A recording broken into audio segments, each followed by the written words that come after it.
ನಾವು ಮಗಳನ್ನ ಈಗಾಗಲೇ ಮಗಳನ್ನ ಕಳ್ಕೊಂಡು ನಾವು ಬಹಳ ದುಃಖದಾಗಿದ್ದೀವಿ. ನಮ್ಮ ರಾಜ್ಯದ ಮುಖ್ಯಮಂತ್ರಿಗಳು ಈ ರೀತಿ ಹೇಳಿಕೆ ಕೊಟ್ಟಿದ್ದು ಖಂಡನೀಯ. ಈ ರೀತಿ ಅವರು ವೈಯಕ್ತಿಕವಾಗಿ ಅಂದ್ರೆ ನಾವೇನು ಮುಸ್ಲಿಂ ಸಂಬಂಧಿಕರ ಅಥವಾ ಜಿಹಾದ್ ಅನ್ನೋ ಒಂದು ಪದಕ್ಕೆ ನಾವೇನಾರ ತುಷ್ಟೀಕರಣ ಮಾಡಿದ್ದೇವೆ? ನಾವು ಯಾರು ಅದಕ್ಕೆ ಜೊತೆ ಇದ್ದೇವೆ? ವೈಯಕ್ತಿಕ ಅಂದ್ರೆ ಏನು? ನಾವೇನು ವ್ಯಾಪಾರ ಮಾಡ್ತಿದ್ದೀವಿ? ಅವ್ರ ಕೂಟ ಯಾವ ರೀತಿ ಅವ್ರು ಹೇಳಿಕೆ ಕೊಡ್ತಾರೆ? ಇದು ಖಂಡನೀಯ.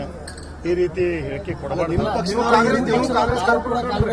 ನಮಗೂ ಕೂಡ ಅದೇ ದುಃಖ ಆಗತೈತಿ. ಒಬ್ಬ ಕಾಂಗ್ರೆಸ್ ಕಾರ್ಪೊರೇಟರ್ ಆಗಿ ನನ್ನ ಮಗಳನ್ನು ಕಳ್ಕೊಂಡು ನಾನು ಒದ್ದಾಡತೀನಿ, ನನ್ನ ಕುಟುಂಬ ಒದ್ದಾಡತೀನಿ, ನನ್ನ ಬಂಧುಗಳಗ ಸಂಘಟನೆಗಳು ಎಲ್ಲರೂ ಕೂಡ ಚಿಂತನೆಯಲ್ಲಿ ಇದ್ದಾರೆ, ಭಯ ಭೀತಿನಲ್ಲಿ ಆಗಿದ್ದಾರೆ.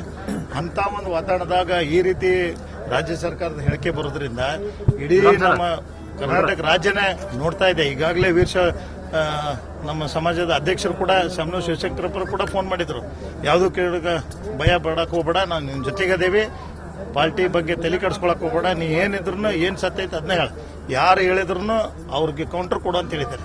ಅಂತ ಒಂದು ನಮ್ಮ ವೀರಶೈವಲಿಂಗಾಯತ ಸಮಾಜ ಈಗ ಆಲ್ರೆಡಿ ಡಿಸ್ಕಷನ್ ಎಲ್ಲ ಇದ್ದಾರೆ.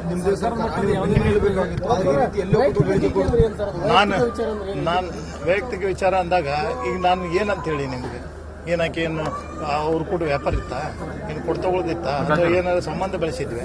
ವೈಯಕ್ತಿಕ ಅಂತೇಳಿ ಈ ರೀತಿ ಕೊಡೋದ್ರಿಂದ ಅದು ಖಂಡನೀಯ ಐತೆ. ಅದಕ್ಕೆ ನಾನು ಮುಖ್ಯಮಂತ್ರಿಗಳಿಗೆ ವಿನಂತಿ ಮಾಡ್ತೀನಿ, ಇದು ಒಂದು ಯಾವ ರೀತಿ ತಾವು ಹೇಳಿಕೆ ಕೊಟ್ಟಿರಿ?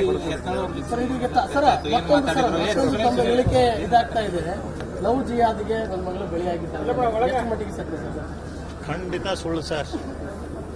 ಯಾವ ಕಾರಣಕ್ಕೂ ಆ ರೀತಿ ಇಲ್ಲ. ಇವರೆಲ್ಲ ಅದನ್ನು ಕ್ರಿಯೇಟ್ ಮಾಡ್ತಾ ಇದ್ದಾರೆ. ಈಗಾಗಲೇ ಸೋಷಿಯಲ್ ಮೀಡಿಯಾದಲ್ಲಿ ಕೂಡ ನನ್ನ ಮಗಳ ತಪ್ಪಿರೋ ಜೊತೆ ಬಿಂಬಿಸಿ ಅದನ್ನು ಸೋಷಿಯಲ್ ಮೀಡಿಯಾದಲ್ಲಿ ಬಿಟ್ಟು ಆಕೆಗೆ ಅಪವಾದ ಕೊಡುವಂತ ನಡೆಸಿದ್ದಾರೆ. ಆಕ್ಚುಲಿ ಆಕೆಗೆ ಆತ್ಮಕ್ಕೆ ಶಾಂತಿ ಕೊಡುವಂತ ಕೆಲಸ ಮಾಡಿ ಆಕೆಗೆ ಆಲ್ರೆಡಿ ಒಂದು ಎನ್ಕೌಂಟರ್ ಮಾಡಿ ಅವನ್ನ ಗಲ್ಗೇರಿಸಿದ್ರೆ ಆಕೆಗೆ ಆತ್ಮಕ್ಕೆ ಶಾಂತಿ ಸಿಗ್ತಿದೆ ನಮ್ಮ ಎರಡು ಬೇಡಿಕೆ ಇತ್ತು. ಅಂತಾದ್ರಾಗಿಂತ ಹೇಳಿಕೆ ಕೊಟ್ರೆ ನನಗೇನು ಅನಿಸ್ತೈತಿ, ಇವರು ಈ ರೀತಿ ಹೇಳಿಕೆ ಕೊಡೋದ್ರಿಂದ ಆಕೆನ ಆತ್ಮಕ್ಕೆ ಶಾಂತಿ ಕೊಡುವಂತ ಕೆಲಸ ಮಾಡ್ತಾ ಇಲ್ಲ. ಈಗಾಗಲೇ ಅನೇಕ ಮುಖಂಡರು ನಮ್ಮ ಬಿಜೆಪಿ MLAಗಳು ಕೂಡ ಬಂದಿದ್ರು, ಯತ್ನಾಳ್ ಸಾಹೇಬರು ಬಂದಿದ್ರು, ಮಹೇಶ್ ತೆಂಗಿನಕಾಯಿ ಅವರು ಕೂಡ ಬಂದರು.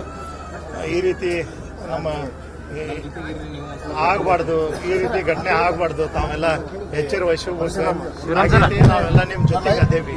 ಅದಕ್ಕೆ ದಯಮಾಡಿ ಯಾವುದೋ ಆ ರೀತಿ ಇವಾಗೇನು ಅವರು ರಾಜಕೀಯ ಮಾಡಿಲ್ಲ. ನಮಗೆ ಸಂತಾನ ಹೇಳಕ್ ಬಂದಿದ್ರು, ನಮ್ಮ ಮನೆಯಾಗೂ ಕೂಡ ಅದಕ್ಕೂ ಬರ್ಸುವಂತ ಶಕ್ತಿ ತುಂಬಿ ಹೋದಕ್ಕಾರ. ಆ ರೀತಿ ಯಾವುದೇ ರೀತಿಯಿಂದ ಪಾರ್ಟಿವಾಗಿ ಅವ್ರೇನು ರಾಜಕಾರಣಿ ಮಾಡಕ್ ಬಂದಿಲ್ಲ. ಅವ್ರ ಮನೆಗೆ ಸಂತಾನ ಹೇಳಕ್ ಬಿಜಾಪುರದಿಂದ ಬಂದ ಹೇಳಕ್